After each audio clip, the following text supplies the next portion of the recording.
Hello there. It's Most Things Kenobi. This is the podcast you're looking for.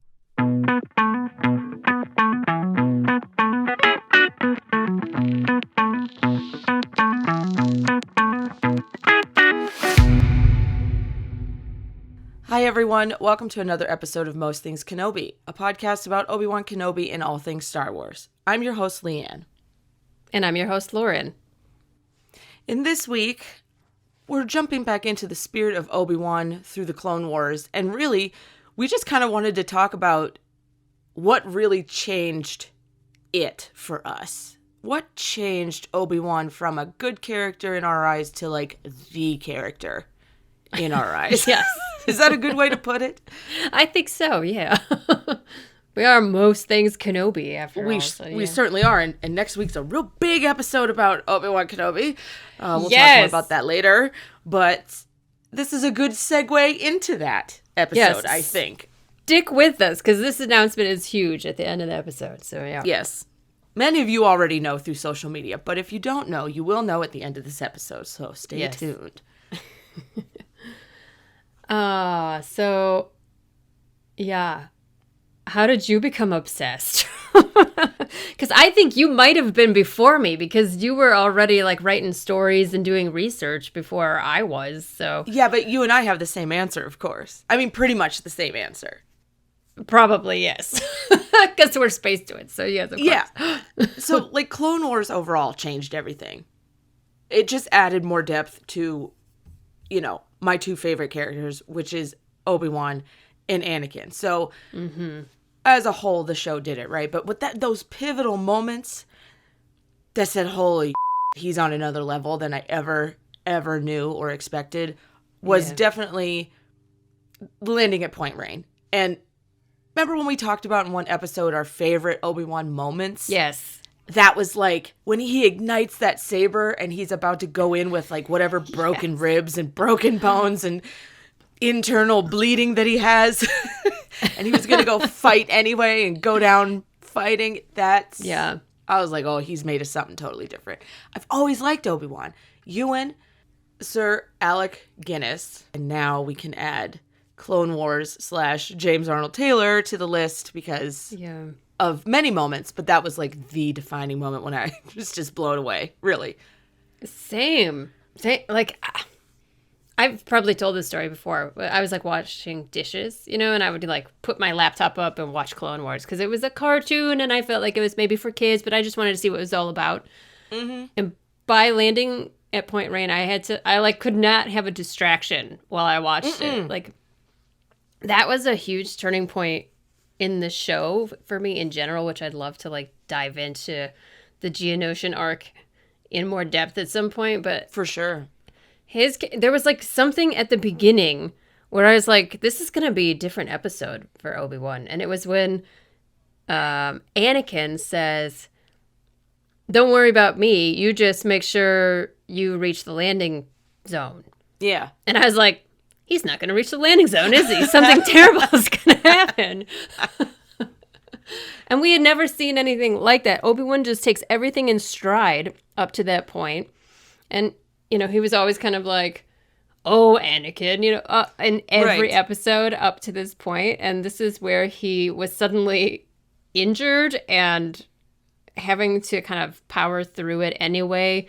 And you see a level of compassion and kindness for the clones with him and even some humor right at the beginning when he tells Cody that he didn't miss much. He had been chained to a pole and attacked by humongous monsters. Yes, but he left out that he also had the misfortune of wearing a mullet the entire time.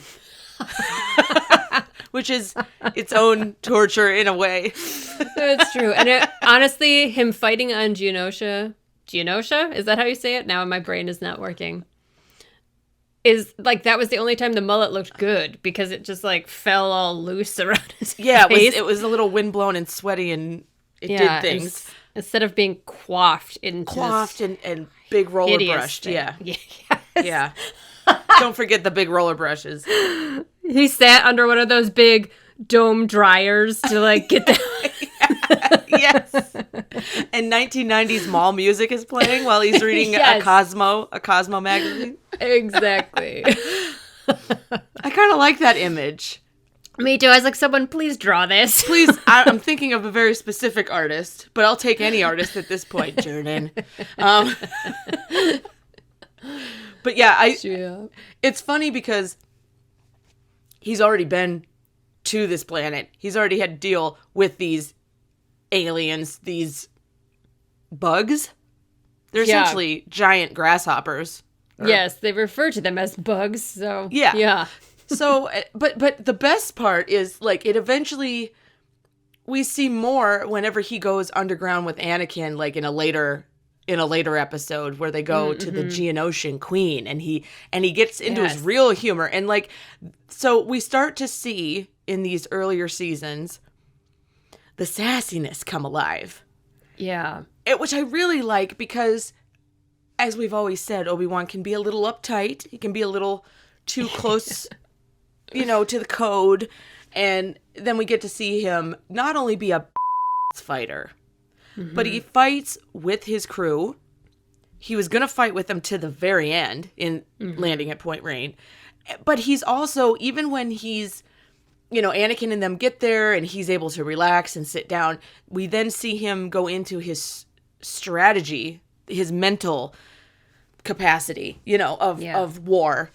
And he does it while injured and sitting there, right? And I always thought that was such a nice addition, that Obi-Wan continues to lend his skill to the fight, even if he's incapacitated in a physical manner. Yeah. Yes. 100%. And there's also that moment at the end, and our friend Ben, and now patron, thank you, Ben. Thanks, Ben. He sent me that moment and was saying, Anakin's carrying Obi-Wan to the ship, and he and Ahsoka are kind of bickering about who has the higher count, and then Ki-Adi-Mundi is like, 65, what do I win? Yeah. And Ben and I were both like, wouldn't it be funny if Obi-Wan had a higher count than all of them? And he just kept it silent. Yeah, he's just keeping it to himself, like, I'm not participating in this. I kind of like that, actually. Even injured, laying on the ground, killed more. Right. That's such a morbid game, honestly. Yeah, it doesn't need to be spoken. Yeah. Especially by Ki-Adi-Mundi. Seriously, I know that for the most part, they're usually talking about battle droids, but in this episode, these are living creatures that they're killing. It's for sure. Messed up.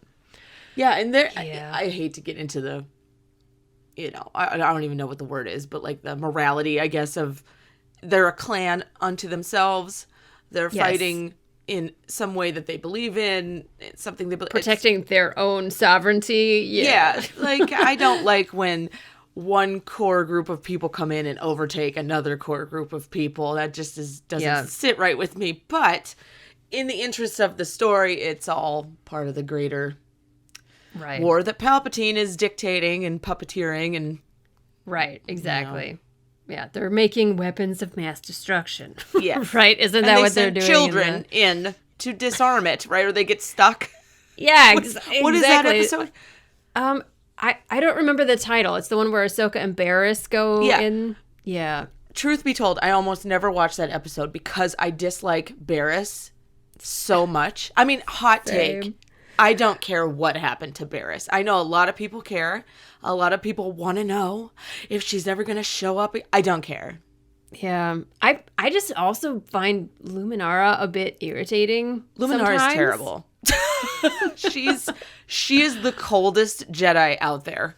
Well, I'd noticed too, because I rewatched Landing at Point Range just before this, so I was prepared. And there's that part at the beginning where Anakin and Obi-Wan are kind of like bantering and bickering at the briefing table. Yeah. And they're like, you just make sure you get there. And Luminara is like, gentlemen, we have a battle to fight. And then she and Ki-Adi-Mundi bow to each other in the hologram. And I was just like, you two belong together. You are both sticks in the mud. Yes. Yeah. Yeah. I mean, I'm all for like breaking up the old married couple bickering, which because it adds humor, right? But yes. But it could go on and on. Some tact. Luminara some tact. Yeah. Just ever. It would be nice if she ever had any tact. But she doesn't. She just... Imagine all the Jedi were like her and Ki-Adi-Mundi. It would be no fun to watch this show. Well, isn't it interesting that the Jedi Council wrote a code that wanted people to be like those two? Yeah. Yeah. It's What not the as fuck? entertaining. It's not No. TV material, at least. No. We'll say that. No, but we also talked about Ryloth. The innocence of Ryloth. I was Were just you going gonna there? say that. Yes, of course. Of course I was. It's also the mix that we love. It's the battle plus the sass plus the mind game, Yeah. that Obi-Wan can balance. He can balance all of that. And Numa Oh, brings out this side of him that we never have seen before, where he's so sweet and gets down on her level and Yes. speaks directly to and understands her language. This is kind of where we start to see Obi-Wan actually speaks all these different languages, which I Right, still that like. was- What? yes. When he busted out in her language, I literally sat back. I remember because I was not expecting it whatsoever. Yeah. And he interpreted it and all this stuff. And I just thought, holy shit, this guy knows a lot. I was just Yeah. like, whoa, I don't know. He's impressive. Most impressive. I have to say Yeah. it. I mean, of course. It's like you Yeah. say, low-hanging fruit. It is, yes. I must always take it. Yeah.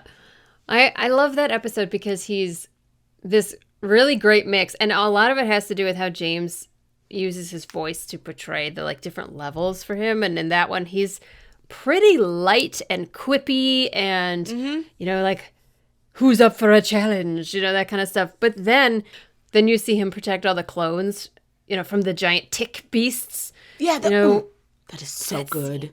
I love that scene. It's on another level. It's so fun. And I like the way they show him extend his hand and make him seem Yes. really powerful. And Yes. And the clones are surprised by it. So how often does he bust it out?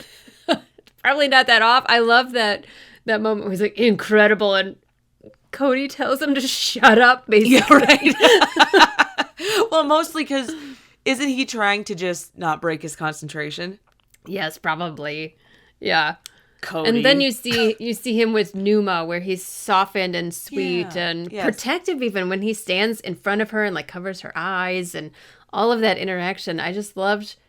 It was really different than how they had portrayed his character up to that point. They really started to open the character up a lot more, and because he has so many dynamics.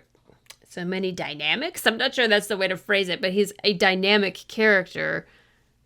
I found it way more engaging than some of the other characters who are always the same. You always get, what you expect. And I think that's very true. That's why I like both of these episodes in particular, and further into the Geonosian arc as well, like what you were talking about, the one where they go into the caves. Because Obi-Wan does stuff I didn't expect, and it makes me laugh, or it really surprises me. And yeah, these two episodes in particular are awesome. I think you could sum it up, at least I could sum it up for me. When he displays characters of a leader that I would follow, that's when I really was super impressed by him. Yeah. And that's when it turned from being a character I admired to a character I loved. Yeah, same. Because he's a good leader, but he's also compassionate. Mm-hmm. So he's able to keep doing the mission without losing his humanity. Right. And I think that's kind of what is missing when you watch Ki-Adi-Mundi, even in that same episode. Mm-hmm. Because he is, compassionate, I guess, about his soldiers that die in Landing at Point Rain, but he's still kind of just keep pushing forward, keep go, and there's a lack of empathy in his voice. Oh, for sure. I guess. For sure. Yeah, it's the difference between, let's say, managers or bosses where they're checking all the boxes and they're doing all the things, but you wouldn't confide in them. Right. Right. They don't go out of their way to really turn themselves into a human. They're just a manager. But then there's a leader who you would confide in, you would go to, and he or she is still checking off all the boxes necessary for the mission, but you trust that person. Yeah. And that's the difference between Kenobi and many others, I think. That's really true. I agree with you. It's the difference between, like, in creating a group of people who follow you, with, like, the loyalty that they're willing to give you. Because if you give back to them, they're willing to give you more. You know, I've seen that with my own bosses in the past, for sure. There are certain bosses like, yes, of course, I'll do. You ask me to do something extra, I'll do it because I know you're gonna understand when I need something from you later. You know, it's. I don't know. He's such a good character, and they just He really keep is. developing. Basically, from there on, they just like expanded to a crazy level with that character in particular. I feel like almost more than Anakin at some times. I feel like Obi-Wan, because like we knew where Anakin was headed, and so they kind of led us where we expected to go. And Obi-Wan, they took all these twists and turns that I really didn't expect them to ever take. It's funny you mentioned Anakin because I can remember the moment that started to change from my preconceived Anakin to what I now know and love about the character through Clone Wars. And that episode, this has nothing to do with the title of this one, but you mentioned it. That one was, strangely enough, the Pantora episode where we Orto Plutonia. Yes. Orto Pluton. I can't say the name, but the ice planet where they meet those creatures and yes, we meet Rio Chuchi for the first time and all this stuff, right? And Anakin, they can't figure out how to communicate with these creatures, but he draws a picture and that's how they begin to form their bond. And I thought that was so brilliant that Anakin was the one that came up. And I said, okay, all right, what are we doing here? We're building layers to this man that I already thought had enough layers, you know. So that was like my moment in Clone Wars for that. But then you mentioned Numa, and is it any surprise that Obi-Wan relates to Leia now in the Kenobi show when he's already had, right? she's waving her hands. That's such a good point. Oh my God, I didn't even think of that. Well, it's kind of the same. They didn't totally go away from how he gets on her level. He tries to speak to her the way that she speaks to him. You know, again, reaching her in a way that maybe someone else wouldn't be comfortable or able to. Leia's a very special character with a very special manner about her. So that's so interesting because obviously he sort of raised Anakin. Anakin even says that in one of the Clone Wars episodes that they never finished producing. He says, you basically raised me like an older brother or father. And then he is good with Numa. He's good with Ahsoka. He's actually pretty good with kids. But then at the Kenobi panel we went to, you and McGregor said they wanted to show that he wasn't very good at it with Leia at first, that he was like pretty bad at talking to her. I blame that on his isolation and his deep depression. Exactly. Not that he ever lost his ability. It's just it was buried somewhere along with everything else. And she brings it out of him, and we so see nice. it. Oh God, we see it come back over time, and like that last scene where he kneels down and speaks to her. That's so like Numa. That's great. I wonder if, I know this is like totally not a thing, but I wonder if he was thinking of all the times like he had to speak to little Numa or any little child that he had to save. I'm sure there were others, you know. Yeah. It's just headcanon, like, you know, the memories flashing by. Yeah. Probably thinking of little Anakin, too. Oh, that makes it so sad. That's the tragedy. The tragedy that is Star Wars. I know. I love that idea of, like, that area that's unexplored of between Phantom Menace and Attack of the Clones. You know, like when Anakin is a little boy and Obi-Wan is trying to be a master, and like they're both new to it. Like he has no idea how to teach a person, and Anakin has no idea how to be a Jedi. No. There's a lot to explore there, which is why I'm writing a fic about it. But that's neither here nor there. Yeah, it would be cool to see maybe Tales of the Jedi Part 2. Oh, yeah, they could explore that. There's so many options with animation. And since Tales of the Jedi is not exactly a what if show, but it is supposed to be more like fables where they're not necessarily 100% canon. It's more like an idea or an exploration about a character. Like Filoni said that. I'm not just making that up. Right.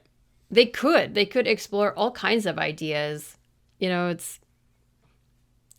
show has a lot of potential, and I'm excited that they're doing at least another season.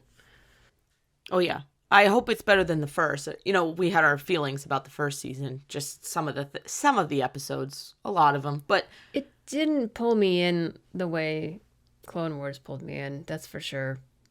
We'll see if they keep like I've said, Filoni has a history of having like a slow first season, and not to a detriment even. Like Clone Wars season 1 was slow, Avatar: The Last Airbender season 1 was slow.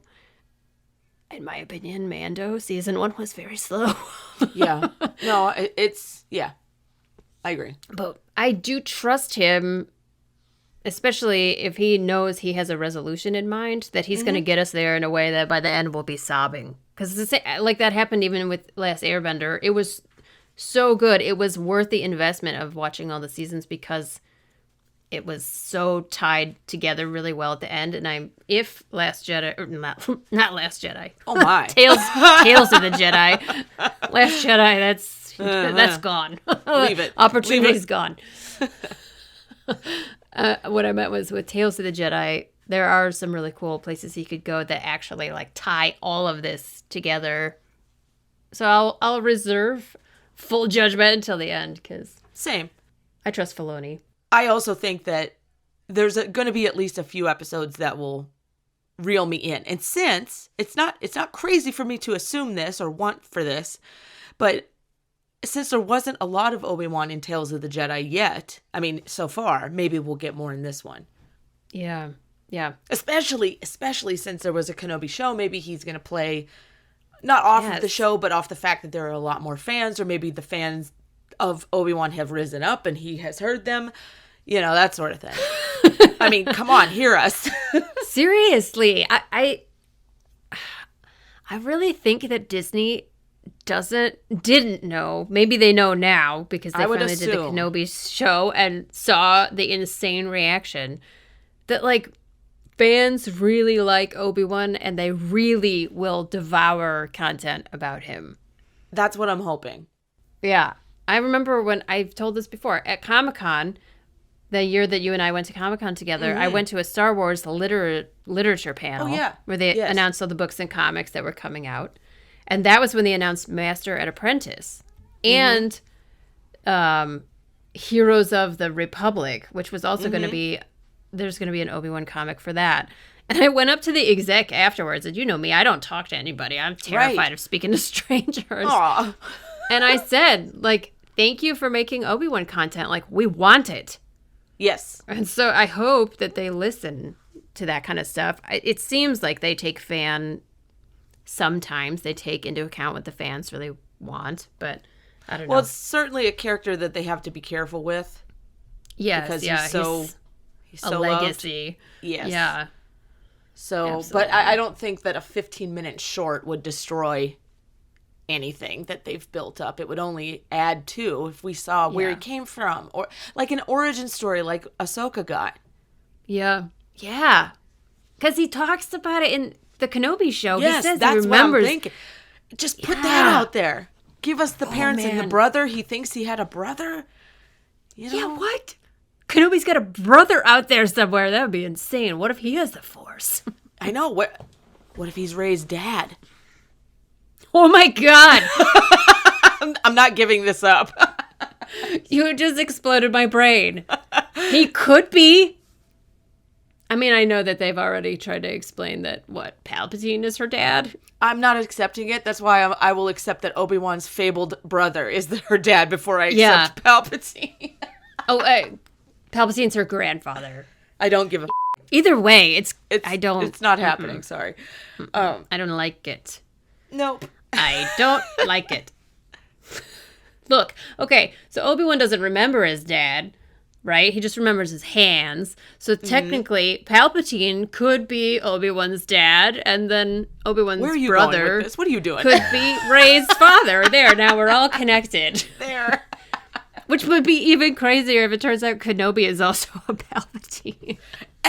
You get a Palpatine, and you get a Palpatine, and you get a Palpatine. Yay! Oh my god, you're so right. That is the worst. That is the worst ever. Oprah handing out Palpatines. Send it back. I don't want it. No one needs that. No. Okay, what about Obi-Wan now? Landing at Point Rain. Yep. Yeah. No surprise that either of us, that was a turning point. That was a pivotal Clone Wars moment. Yeah. It's one of the most moments ever. Truly.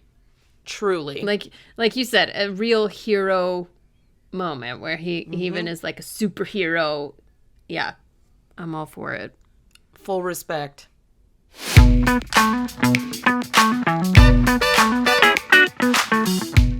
All right, our question for our listeners this week.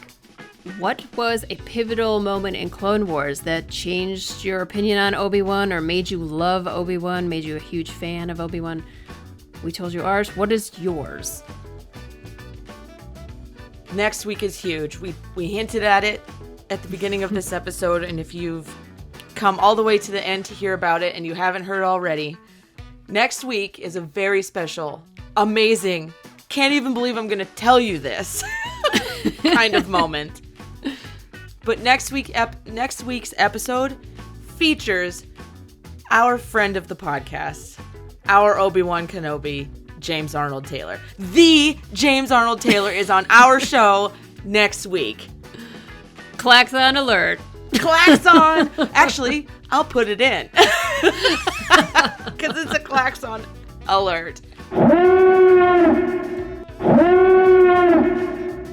It's a great interview. You guys are going to love it. He does all the voices. We didn't ask him to. He just did it. He tells us some stuff that he's never told other people on other interviews. My sister, Leanne, she was like, "You're the Terry Gross of Star Wars podcast." Oh! You get people to tell you stuff that they never tell anyone else. He gives us some great insider info about being in the recording studio, and it's really cool, you guys. He talks about Matt Lanter, he talks about Dave Filoni, he talks about Ashley, he talks about and he's just one of a kind. We all know this, but it's been proven now. And we would love it if you join us next week.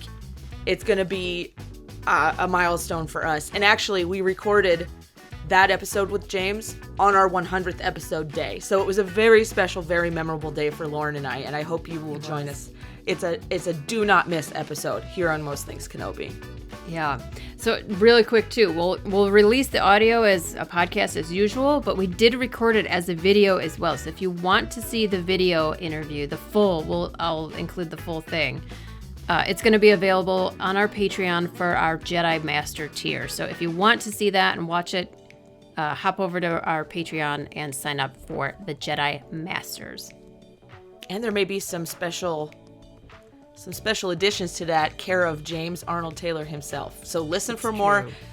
Join the Patreon. Join in the fun, because it's just join us next week. I'll say no more. Okay, so last week was our 100th episode, but we didn't ask it a question there. But the week before that, we did our Star Wars Celebration recap. We asked, what was your favorite piece of info or news that was released at Celebration 2023? And we got a few answers here. Lightwise said, I cried watching the Ahsoka trailer. Also really loved seeing Dave get emotional during the Clone Wars panel. Mm-hmm. Yeah, that was tops. Yep. That was really cool. He never shows emotion in public. Well, that's not true. He does, but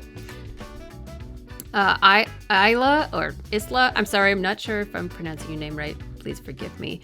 Said, hey, Lauren and Leanne, hope you guys enjoyed Celebration. Sadly, I did not get to go to Celebration, but some of my favorite pieces of info was Bad Batch Season 3 confirmation. Oh, yeah.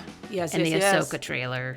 Yeah. Good stuff. Yeah, I know. People are crazy over Bad Batch, and I know we haven't done any episodes on it yet, but We probably will in the future. Once you haven't watched it yet, right? Not yet. No, but once you do, we'll probably cover some of the stuff because there's some good stuff, especially. Yeah, and the Ahsoka trailer was awesome. It was great to see finally get a bigger look with the Thrawn announcement and everything. It was great. Yes. And then Tara Core said, I can't wait to see the Ahsoka show this summer. I was always wondering what they would do about the ending of Rebels. I can't wait to see my favorite Star Wars found family again. The Aw. Spectres. Yes. And like in live action, Dave was like freaking out, saying every time he saw one of his animated characters in live action that it would just like mess with his head. Like? That's really cool. I don't know. That's cool. So thanks for all your answers, everybody. We really appreciate it. And thank you so much for joining us here on Most Things Kenobi. We appreciate every one of our patrons and are grateful for your support. If you would like to support the podcast and become a patron as well, head over to the Most Things Kenobi Patreon. As always, you can follow us on Tumblr, Twitter, Instagram, and YouTube, and don't forget to subscribe on your favorite podcast player. If you enjoy our podcast, feel free to rate us on Spotify and Apple. And if you need one place to find all of these, head over to mostthinkskenobi.com. So until next time, my space twin, may the force be with you. Always.